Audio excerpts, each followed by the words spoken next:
Our God is great. Hallelujah. Our God is great. You want to know how great our God is? 20 years ago, roughly 20 years ago, it would be me and my two sisters standing next to each other, but not in a church. It would be in a party place, right? It would be in a place that's that makes us do stupid things, makes us do make the wrong decisions. And how great is our God? But 20 years later, man, doesn't matter what happened in their past, in my past, does not matter what happened. We can stand in Groenkloof, in a gym hall, a previous squash court, and we can worship the Lord next to each other. Hallelujah, man. I mean, that's how great God is. For me, that is just, this is wonderful, man. It's wonderful. And you know what's just as great? Is that this band, not one of them, this is not their occupation. They don't get paid to do this, right? They burn to do this. They want to do this. They want to serve the Lord. They want to worship the Lord. They're not here to put on a show for you, man. They are here to worship the Lord. And I feel like that is so brilliantly pure.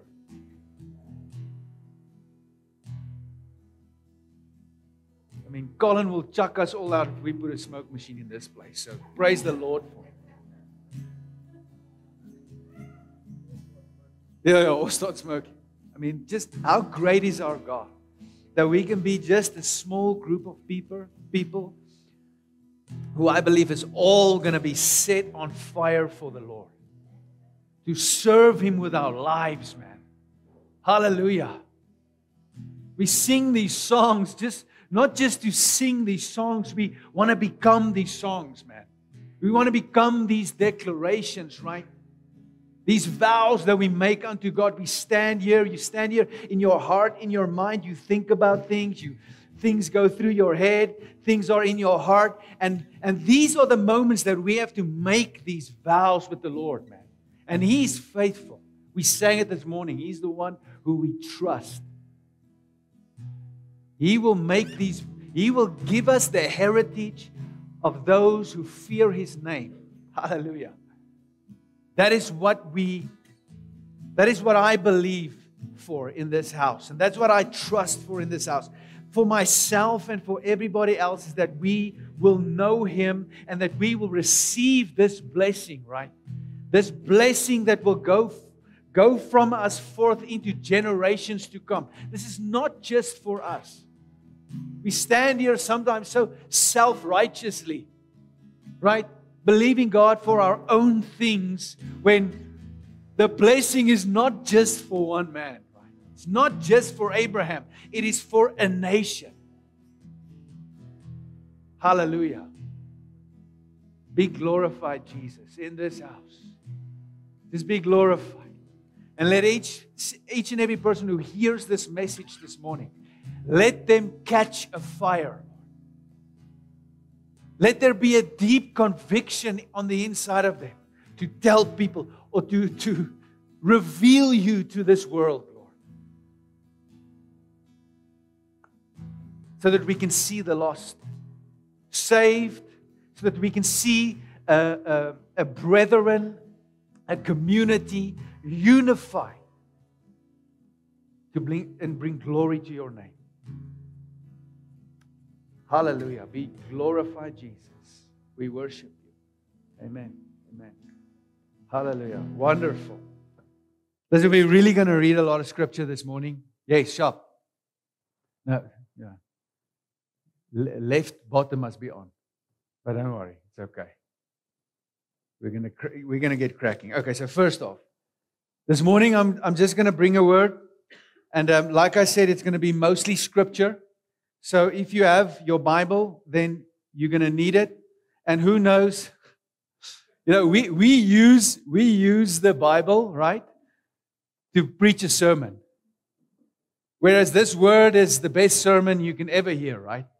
We're trying to make it all glamored up and sugar-coated, and it's not needed because the word itself is remarkable. Amen? So I'm going to read a lot of scripture, and I'm going to let the scriptures preach to you this morning. I do have a message, and I will obviously say something from myself as well. Give my opinion, right? But I believe it's Holy Ghost led. So let's see where it goes. I want to start off with a quote that Michael Koulianos, he said something really remarkable for me. He said, if I had one breath left, right, I would whisper Jesus. And then he said, my mission is to share the pure gospel, not just the gospel. I think there's an emphasis that we've lost that word, pure gospel, right? My mission is to share the pure gospel and to see a generation fall in love with Jesus. He is the hero of the story and the Father's greatest message. He often says the Father's only sermon is, this is my Son, hear Him. That's all the Father says. The Father reveals Himself in Scripture. This is my beloved Son, hear Him. This is my beloved Son in whom I'm well pleased, right? So we have to understand that there is a purity in the gospel. It's not just good news because a man died on a cross. There is a purity connected to it because God Himself died. Jesus, this is my title of my message, Jesus is Lord. Jesus is Lord. And man, I need a revelation of this. I need a revelation of Jesus is Lord. Because there's many things that comes and tests that knowledge, that revelation knowledge of Jesus is Lord in my life. And many times I fail. Because I will usher myself into a place of either unbelief or just a lack of trust in His word, in His promises, in everything He has said and spoken over my life. I will put myself in a position where I challenge that. So I need this greater revelation, this deeper revelation of Jesus is Lord. Right? Jehovah is God. Right? Jesus is Jehovah. Right? Jehovah is Yahweh, right? Without the consonants, right? Or it's just consonants. It's got no vowels. And for that reason, it's the Yahweh became Jehovah, which means the Lord, right? And in the New Testament, the Lord it means master, divine master, owner of everything. So if He's Lord, He's master. He's not just your Savior and your deliverer and your healer and everything that He is, but He's also master. That means He owns you if He's your Lord, right? Hallelujah. So let's jump into it. I want to go to John chapter 1, verse 1 through 5. Very amazing scripture. Me and Miguel, we try to know this by heart, right? John chapter 1. John chapter 1. We're going to be reading John chapter 1, verse 1 through 5. Probably only camp in 1 to 3. And it's going to cross-reference to Genesis 1, verse 1. We're going to spend a lot of time in John chapter 17 and many other scriptures, right? The scripture is going to preach the message to you this morning. And I believe it's going to cut you at the heart. And we are all going to grow in a greater knowledge and revelation of Jesus is Lord. That's what I trust for myself. Amen? So John chapter 1, verse 1 through 5 says, in the beginning was the Word, and the Word was with God, and the Word was God. And He was with God in the beginning. Right? And it says, all things were made through Him, and without Him, nothing was made that was made. Right? And then it says, in Him was life, and that life, and I want to go as far as to say, in Him is life. And that life is, not was, the light of men. And that light will shine in the darkness, and the darkness does not comprehend it. The darkness does not understand it. Right? The darkness has no answer to it. That's what it means when you study that out. It does not comprehend it. So when you come, the darkness does not understand what you do. It is foolishness, and it has no answer to the truth and to the light. Right? So it's wonderful for me to think about John, the revelator, right? The one who penned down the revelation. Not the book of Revelations. It's the revelation. Because it's the revelation of Jesus Christ. Okay? So John, who wrote that book, he wrote 1 John, 2 John, 3 John.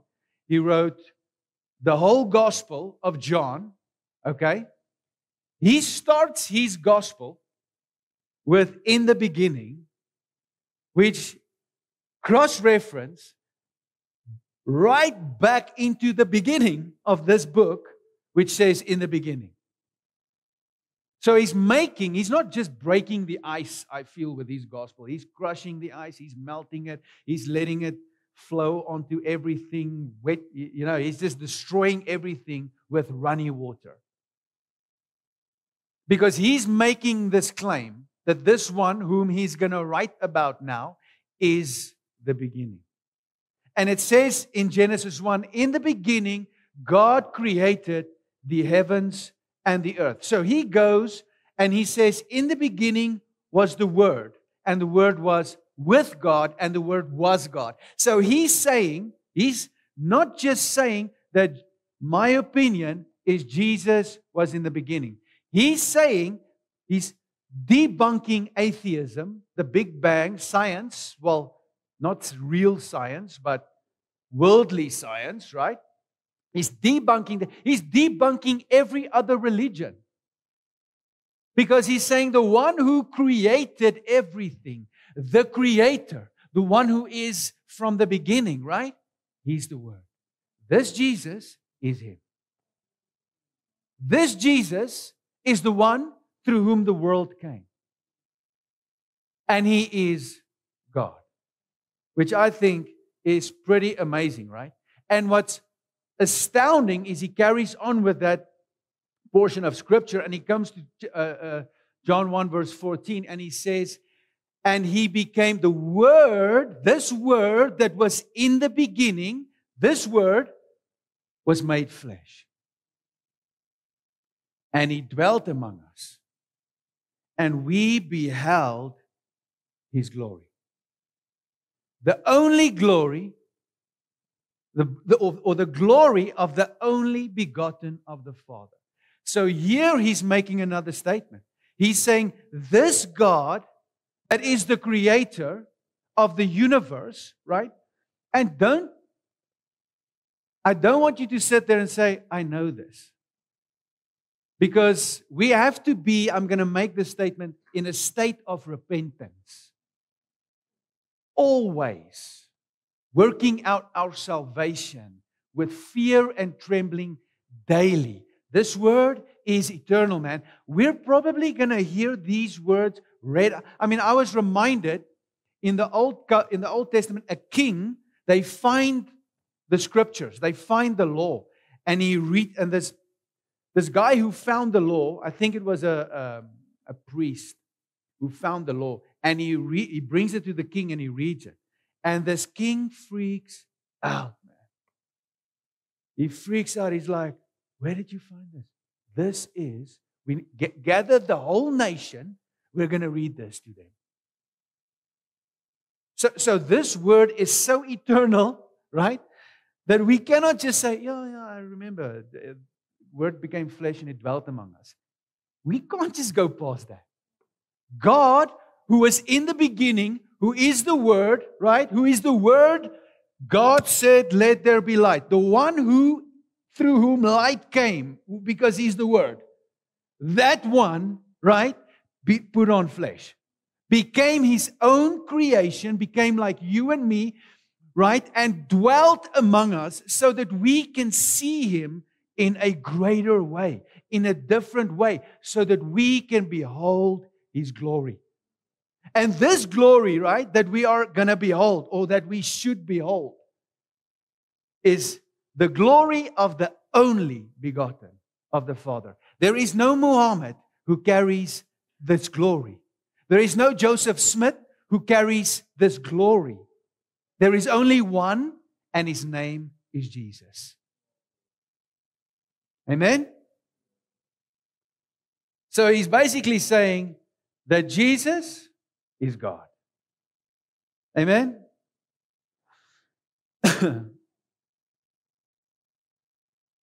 This blows my mind.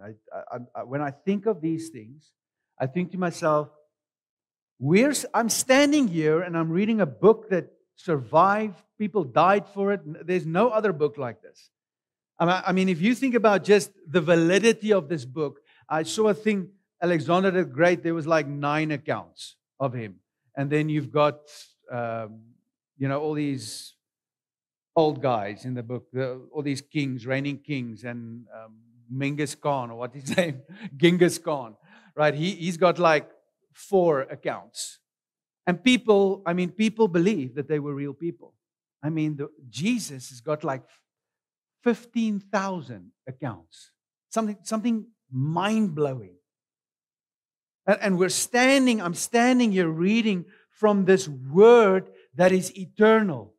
This Word that put on flesh and became His own creation, right?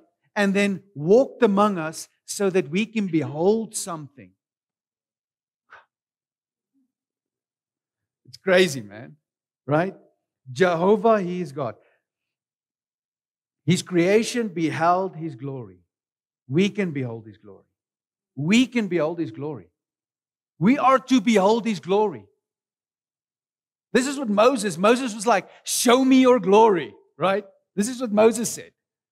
Now John is like, listen, this man, this God, this in the beginning, this Word through whom all things were created, this God became flesh, and we can behold His glory. So how do we behold His glory, man? I'm on that journey. I'm on that journey. I believe it is when we bow to Him and His Word. When we yield to His whispers. When we incline our ear to His whispers. When our hearts are fluttering because we are with Him. Right? When everything in us believes that He is who He is. We behold His glory. And you know what's crazy? Only by grace. Oh, man, it's only by grace, and grace only comes through faith. It's not just you're special, you're in. It's not just you're special, you're not. You got it, ye won't get it. Right? It's how low can you go? Remember that game? How low can you go, right? How low can you go? How low can you go? It's the only way we can behold His glory. There is no place that we have arrived at. This is my problem, right? If I have arrived, if I go past, let's say, things like repentance and the cross and the blood, right? And I want to be this mature Christian, so I have to go deeper into church history and understand, I don't know what all these apologetics, the creation and all. I don't think that is going low. I think you're climbing a little step ladder, putting you in a position where you will not behold His glory, where you will receive a prideful robe that will put you in a position that you know things that is foolish, maybe. And I mean, this is not condemning or pointing to anybody, right? Everybody has to walk out their own convictions. But there's going to be many who's going to come and say, Lord, Lord. Haven't we done all these things? And I'm not talking against all those people. I'm looking at myself and I'm like, man, I need to go low. Because if I don't go low, I won't behold Him. If I don't behold Him, we're going to get to that. I cannot be transformed. I cannot become who He created me to be. All I can become in my own strength, right? And with that self-righteous posture that I have, thinking I know things that other people don't know. Okay? If I'm in that position, the only thing I can receive is the approval or the pleasing of man, recognition of man.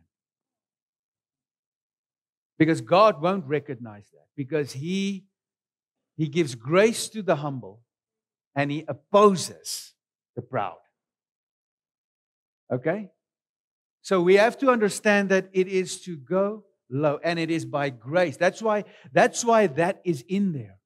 Because otherwise I can behold Him more than you and I can be further along than you.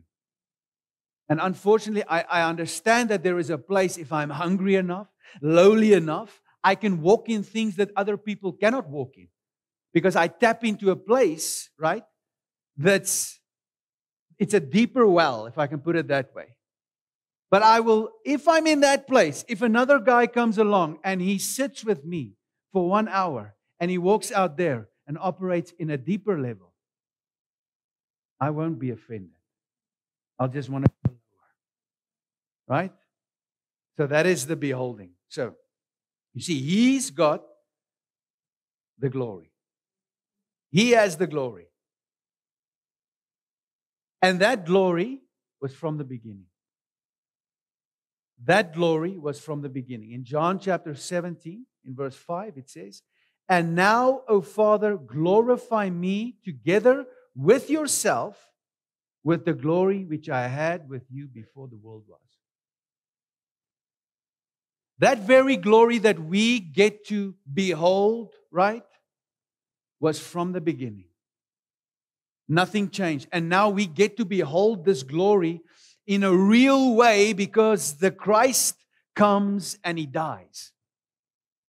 And that's the glory. That position is the glory. Not the act of crucifixion, it's the position of the God. Oh, I don't have that in my notes, but I need to quickly put that in. It's not the act of the cross that is the glory of Christ. It's the position of the God that's His glory. Because He's so humble, he made Himself of no reputation, right? He's so humble that He came down and He took up that death sentence. He died that death. But it's not that death because many were crucified. It's not that death that gives Him glory. It's the position He's in that gives Him the glory. That He would gladly die for that which is before Him. Hallelujah. Huh? Think about it. The glory He had before. The glory of humility. The glory of unity. Of being one with His Father and with the Spirit. That glory, right, is in the cross. That humility is in the very act that we can behold. Okay, so let's go to John chapter 17. We are there. Some of you are already there, right? And I just quickly want to read to you from verse 20 through to 24. Or it's not just that, but it's more. We'll see. John chapter 17. Here we go. I do not pray for these alone, but also for those who will believe in me through their word, that they all may be one as you, Father, are in me and I in you, that they also may be one in us, that the world may believe that you sent me. And the glory which you gave me, I have given them, that they may be one, just as we are one. I in them and you in me, that we may be perfect in one, and that the world may know that you sent me. Think about this. This glory that He's giving us, this glory is the position of humility, is the position of selflessness, because I cannot be one with you or this body if I'm self-righteous. So God is saying the glory that we had, that you gave, that I had from the beginning, Father, this glory I'm going to give them. This glory that makes us one. This glory that unifies us. This glory unifies us. This glory, this humility brings us together one as one body, one in Christ. And what that produced, the fruit of the glory is the testimony that the Father sent the Son. The fruit of the glory of God. We're looking for the glory sometimes for ourselves, or for the glory to fall on this church so that there can be a massive revival, right? And healings. And I'm saying, no, the healing is in the glory. Right? So if we can unify, if we can humble ourselves, unify. If I can be so humble, right, that I'll partner and speak well and encouragingly and prophetically about other brothers and sisters and want to be one with everybody, right, with wisdom, okay, then what will happen is glory will manifest. And the manifestation of that glory is not the healings, is not the deliverances. I understand that is in the glory, right? But the glory, the manifestation of the glory is the revelation that the Father sent the Son. Hallelujah. The glory is the testimony of Christ. The glory is the gospel manifested. Which I believe it's something that we need. Because we need to get into a place where unity, right? We understand unity is maturity. Right? Not head knowledge. Knowing things about this book, quoting this book, whatever, is not maturity. And I will not put this on the floor. I regard this as the highest authority on planet Earth. I do. But this is not maturity, knowing,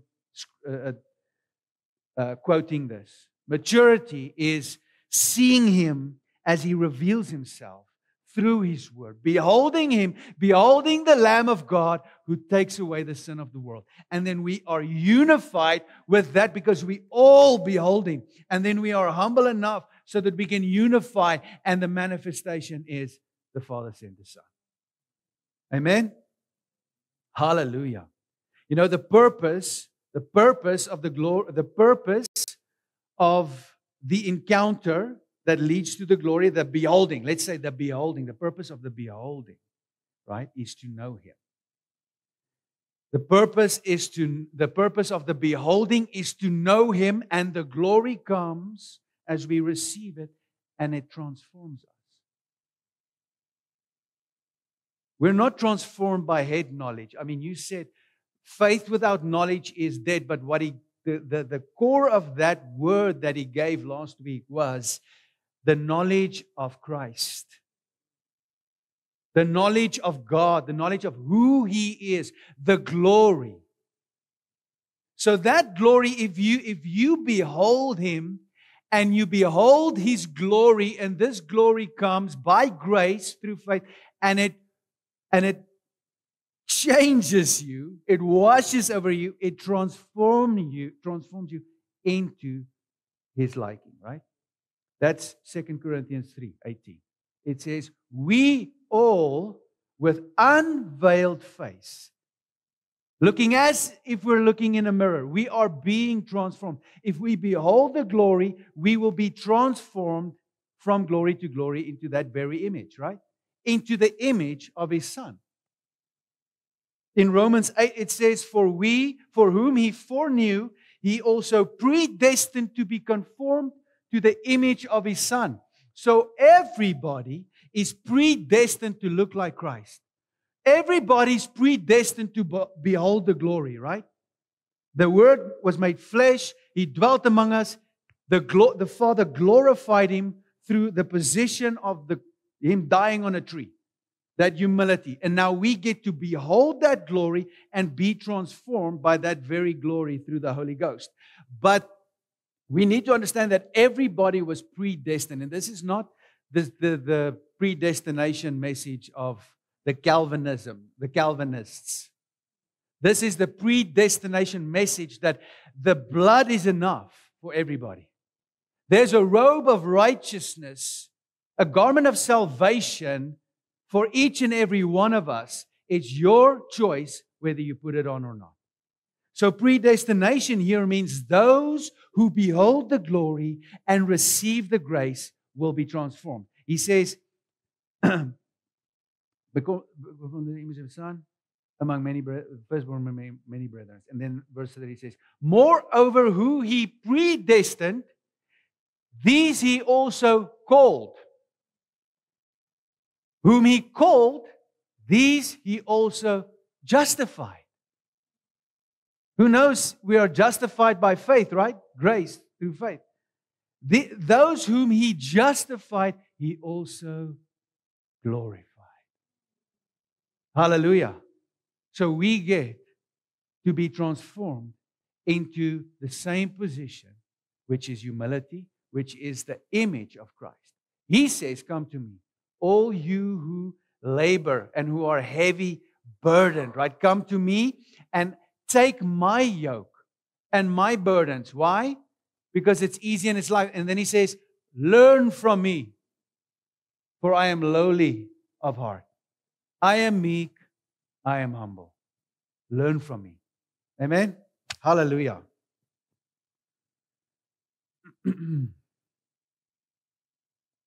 Perfect unity. I think that is just remarkable. The fact that the Father, the Son, and the Holy Spirit, the glory is in their unity. That's why it's such a struggle, I believe, for people to credit that belief system, to credit that truth, that it's a triune God, 3 in 1. Because that's where the glory is. It's Christ, it's the picture of the church, the body, Christ, the Father, the Holy Spirit, all one. All one. Hallelujah. Right. So Jesus is Lord. Jesus is God. Amen? Let's go to Daniel 7.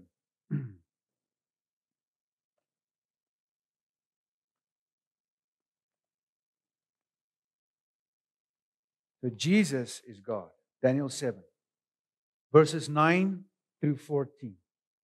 Daniel writes, he says, I watched till thrones were put in place.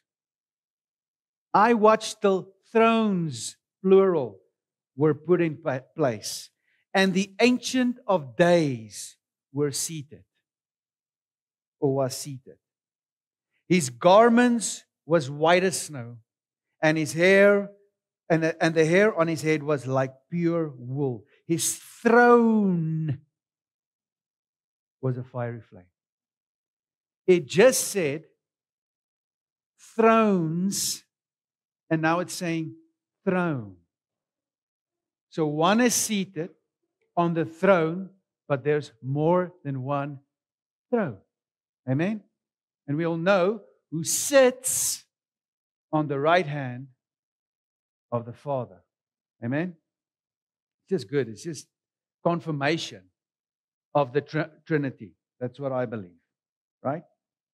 Its wheels a burning fire, a fiery stream issued and came forth from before him. 1,000 thousands ministered to him, worshipped him. 10,000 times 10,000 stood before him, ready for action. Right? The court was seated, and the books were opened. I watched then because of the sound of the pompous words which the horn was speaking. I watched till the beast was slain, and its body destroyed and given to the burning flame. As the rest of the beast, they had their dominion taken away, yet their lives were prolonged for a season and a time. This is where I want to get to. I was watching in the night vision, and behold, one like the Son of Man, coming with the clouds of heaven. He came to the Ancient of Days, and they brought him near before him. Then to him was given, the one who came to the Ancient of Days, the one, it says, one like the Son of Man. Son of Man in the Hebrew there is human. So it's one who looks like a human coming on the clouds towards the Ancient of Days, to the Ancient of Days, right? And then to this one who's like a Son of Man was given dominion and glory and kingdom, that all people, nations, and languages should serve Him. Okay, so who knows that when we read that, we see Christ. We see Jesus, right, as the son, one like the Son of Man. This is what I believe. I'm going to prove it now with a cross-reference scripture in the New Testament. But who knows that according to many scholars, only God can be worshipped. And this word serve, language, which means that all people, nations, and languages should serve Him, should serve the one like the Son of Man, one like the Son of Man. That word serve is only used in worship to God in the whole of the Old Testament. So who knows that this one, like the Son of Man, is being worshipped by people, nations, and languages. Amen? His dominion is everlasting, is an everlasting dominion which shall not pass away, and His kingdom the one which shall not be destroyed. Jesus is not just God, but Jesus is, well, He's, in me saying He's God, He's everlasting. He's everlasting because He is the everlasting Word of God. Hallelujah. So if we go cross-reference to the book of Mark chapter 14, 2 verses. Mark chapter 14, verse 61 and 62. Everybody's there quicker because they're on their phones, right? Mark chapter 14, verse 61 and 62. It says, okay, I'll go from 60. Let's go from 60. And the high priest stood up in the midst and asked Jesus, saying, do you answer nothing? What is it these men testify against you? And Jesus, but he, Jesus, kept silent and answering nothing. Again, the high priest asked him, saying to him, are you the Christ, the Son of the Blessed? And this is what Jesus says. I am. And you will see the Son of Man sitting at the right hand of the power and coming with the clouds of heaven. He's talking to the high priest. He's saying to the high priest, you know the one who Daniel saw in the night vision? You know the one who Daniel saw, this one like the Son of Man coming on the clouds towards the... That is me. That is me. And I have the glory. Because it said in Daniel, He has the glory. Amen? Hallelujah. Jesus is God. Okay? Colossians 1, verse 15 through 18 says, He is the image of the invisible God, the firstborn over all creation. Listen, if you want to see, John 12, verse 45 says, and he who sees me sees Him who sent me. If you have seen me, you've seen the Father. Colossians, Paul is writing, he says, if you want to see God, the one who dwells in unapproachable light, right? If you want to see the one who can't be seen, you look at Jesus. You look at Christ. He's the mediator. He's the intercessor. This is once again the glory of God. Because the Father is so humble that He says, if the world wants to see me, they look at my Son. It's the only way you can come to the Father. And I don't believe you go through Jesus to the Father. I believe you just behold the Lamb of God. You just behold the Christ, Jesus, and the Father is revealed. Right? We want to get to the Father. The Father's like, no, get to the Son.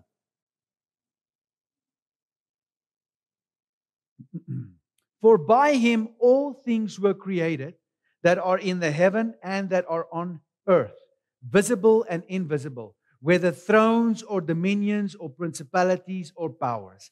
Everything. Everything. Everything was created in Him. All things. All things were created through Him and for Him. And He is before all things. He is eternal. And in Him all things consist. He is the very agent that holds the world together. If there's no Christ, the world won't exist. It's just as simple as that. And He is the head of the body, the church. We are the body, right? Who is the beginning, the firstborn from the dead, that in all things He may have preeminence. He may be first. Jesus is the number 1, the number 2, the number 3, the number 4, the number 5, with a little infinity signal underneath number 5. He is forever the only one. It's so difficult because we are not in a place where we behold His glory, because we're not in a place where we receive that glory by grace, where we understand who He is. It is in that place, when we are not there, that we cannot understand that He's first in everything. We want to make Him a part of everything. We want to make Him a part of it. And I am asking God to make this revelation more real to me. That in everything, in my eating, in my coming, in my going, as the Old Testament says, I love that it says, in the going in and coming out. It's in your life as you go and you come out. The relationship is your Jesus is the most important. Or the Jesus. You can form a Jesus of your own, which is not going to be good, right? In John chapter 5, verse 17 through 18, He says, but Jesus answered them, my Father has been working until now, and I have been working. Therefore the Jews sought, listen to this, therefore the Jews, He said that. And the Jews sought all the more to kill Him, because He has not only broken the Sabbath, right? But also said that God was His Father, making Himself equal with God. So listen, this is not a statement like Papa Daddy, right? Like, no, think about it. It's not someone saying, oh, my Abba, right? It's not that. To these Jews, Him saying that means that He equals Himself with God. He's saying, I am God. He's making that statement. We write that and saying, I wonder what's wrong. Why did they want to kill Him? God is everybody's Father. But in that situation, you cannot say that. Because you're actually saying what He's actually saying is, I am God. Okay? John 10:30, He says, I and my Father are one. Right? John 14, verse 7, and then verse 9 through 10 says, if you had known me, you would have known my Father also. And from now on you know Him and have seen Him. We want to see God. Some people want to hear God. All you need to do is hear the Word. See Jesus, man. Behold the Lamb of God. The Father will reveal Himself through the Son. And from now on you know Him and have seen Him. Jesus said to him, have I been with you so long, and yet you have not known me, Philip? He who has seen me has seen the Father. So how can you say, show us the Father? Do you not believe that I am in the Father and the Father in me? We are glory. We are perfectly in union. Amen? The words I speak to you, I do not speak of my own authority, but the Father who dwells in me does the works. So I feel like this whole thing is like, if you want to know me, if you want to know the Father, if you want to see the Father, right? It's like if you want the sensation of your flesh experiencing the Father, just behold me. Just look at me. If you want an encounter with the God of the universe, I mean, look at Jesus. Bill Johnson always says that Jesus is perfect theology. And I believe it to be true because Jesus is the Word, right? And He says, right, you search the Scripture because you think in them you'll find life. But He's saying, these things speak of me, right? If you want to know me, you have to obviously search the Scriptures, right? But it's not to find life, it's to find me. And I am the way, and I am the truth, and I am the life. Amen? In Revelation 19, verses 11 through 13, it says, now I saw it. This same John who said, in the beginning was the Word, right? This same beloved, this same John the Revelator, right? He says, now I saw heaven open, and behold, a white horse. And he who sat on him was called Faithful and True. In Revelation chapter 1, it says, He is the faithful witness. He is the faithful witness. And, and in righteousness, He judges and makes war. That's something that it was highlighted to me, but I'll go into that in my own secret time with the Lord. But He judges in righteousness. Jesus judges in righteousness. So I'm thinking, in righteousness He judges and makes war. So in righteousness He judges. So from a right standing position, He judges, and a right standing position makes war. I'm thinking something. If we are righteous by the blood, we are judged that way. He only judges us that way. Ultimately, the Father will open the book in the great throne judgment, but it was just something that I digress. Sorry. His eyes were like a flame of fire, and on his head many crowns. He had a name written that no one knows, or no one knew except Him. This is just crazy. No one knew except Him. And then it says, He was clothed with a robe dipped in blood, and His name is called the Word of God. It's like no one knows His name. His name is the Word of God. God's going to reveal that to me. Maybe Miguel or Andreas can share something about that. But I find that very funny and almost highlighting the fact that He's God. Almost highlighting the fact that He is the eternal God, right? The one whom His name is so holy that you can't speak it. That's why when they translated the word, they took Yahweh and they made it Jehovah, because they felt it is so holy they cannot speak it, so they rather just replace it with the word Jehovah, right? They put vowels in there. So it's interesting. He is the eternal God who has a name which men can call upon.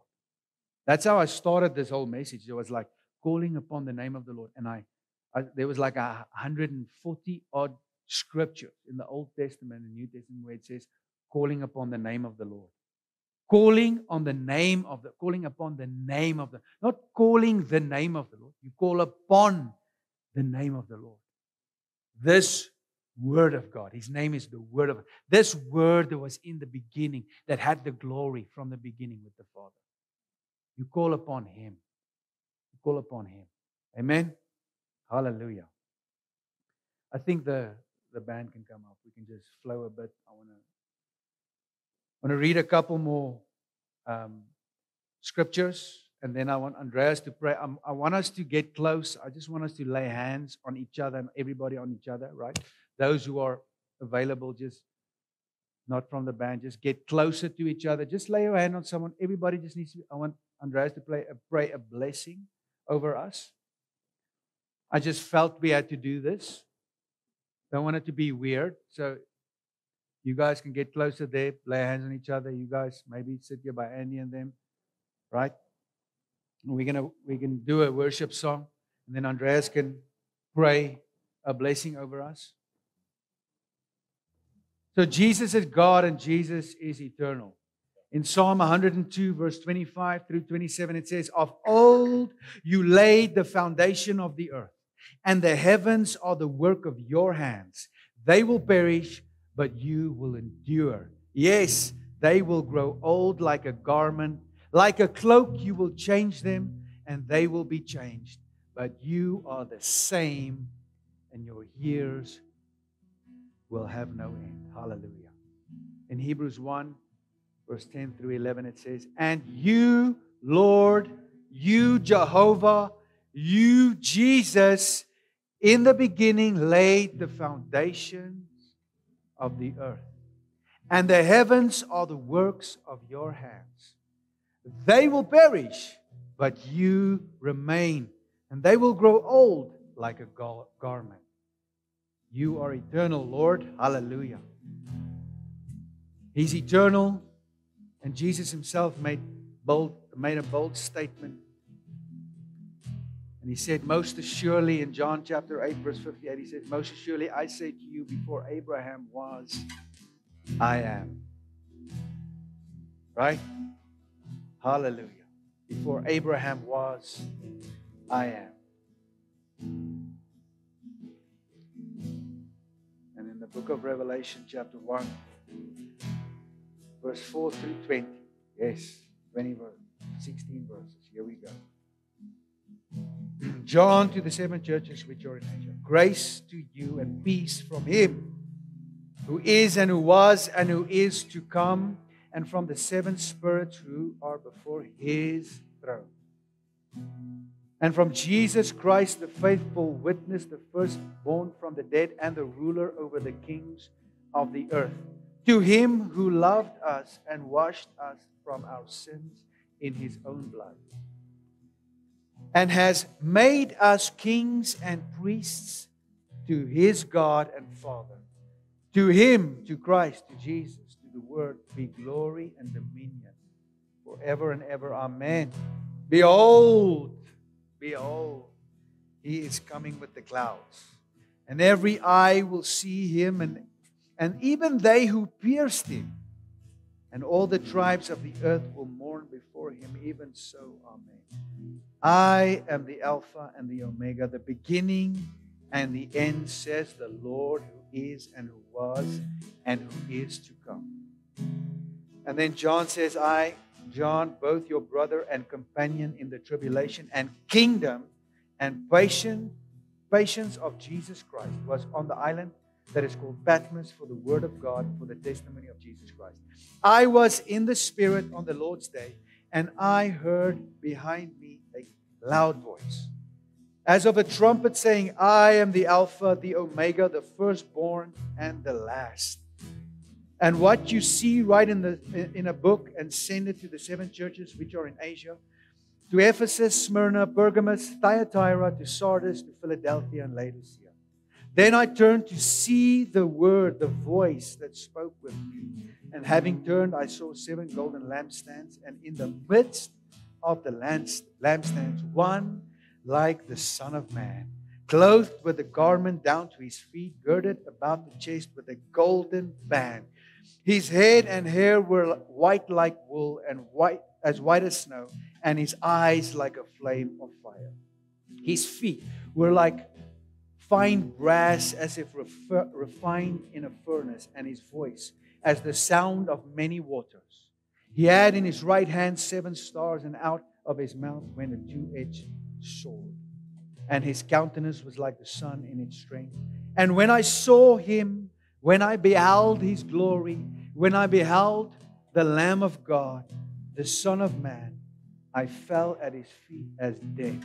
And he laid his right hand on me, saying to me, do not be afraid. I am the first and the last. I am he who lives and was dead, and behold, I am alive forevermore. Amen. And I have the keys of death and Hades. Write these things which you have seen, and the things which are, and the things which will take place after this, the mysteries of the 7 stars, which you saw in my right hand, and the 7 golden lampstands. And the 7 golden lampstands, the 7 stars are the angel of the churches, and the 7 lampstands, which are in my hand, which you saw are the 7 churches. Hallelujah. I went through Daniel, Genesis, John, Hebrews, Psalms, Colossians, and then it sums up in Revelation everything we discussed. Beholding His glory, He's eternal, He's God, right? Cross-referencing Daniel, Him as the Son of Man who comes on the clouds. Amen. So as I close, and you can come up so long if you want. As I close, I want to read you this scripture from Titus 2. And I trust that this will usher us into a place where we will want to behold His glory, where we will want to have a deeper understanding, knowledge of who He is, so that we can receive the grace that will allow us to be transformed into the very image of us, our Maker. And then testify that the Father sent Him. For the grace of God that brings salvation has appeared to all men, teaching us that denying ungodliness and worldly lusts, we should live soberly, righteously, and godly in this present age. Why? Because we have been delivered from this present age. Looking for the blessed hope and glorious appearance of our great God and Savior Jesus Christ, who gave Himself for us, that He might redeem us from every lawless deed and purify for Himself His own special people, zealous for good works. Amen.